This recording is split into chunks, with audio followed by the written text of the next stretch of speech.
Kalau buat saya nih, saya mengatakan bahwa Kementerian Pertahanan tuh luar biasa bebannya. Apalagi. Karena dari sektor dalam, internal, eksternal dan sebagainya. Iya. Tapi agama ini juga bebannya bukan hanya ke sini, ke situ juga gitu. Iya. Bebannya Bukan hanya dunia, akhirat. Bukan hanya dunia, akhirat nih gitu. Nah, bukankah harusnya seseorang sudah memiliki moral dulu ketika dia menjadi seseorang?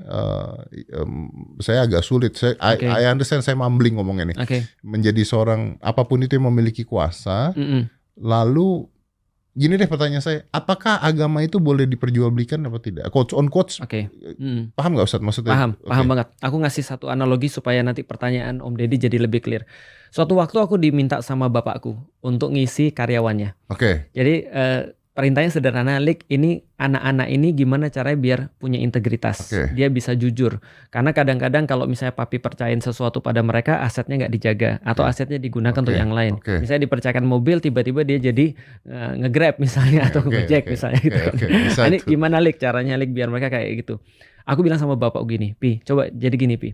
Kita kan sama-sama tahu, aku bilang sama bapakku, bahwasanya anak-anak ini ketika pelatihan pun, ini mereka pagi sampai siangnya pelatihan, malamnya mereka pergi keluar, entertainment. Dan kita di perusahaan kadang-kadang mengeluarkan biaya entertainment itu.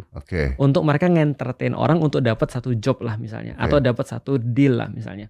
Lalu aku bilang sama bapakku, Papi tahu nggak kalau seandainya baik itu satu paket dan jahat itu satu paket. Kalau Papi kalau Papi mengharapkan mereka jujur, Papi nggak bisa membiarkan mereka melakukan sesuatu yang buruk di depan mata Papi.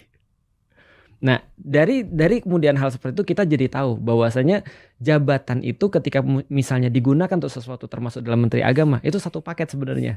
Artinya kalau kita pernah melihat balik lagi track recordnya atau kita melihat sesuatu yang misalnya buruk dan itu terjadi, kalau kita membiarkan itu, maka kita seolah-olah membiarkan dia untuk melakukan keburukan sebenarnya.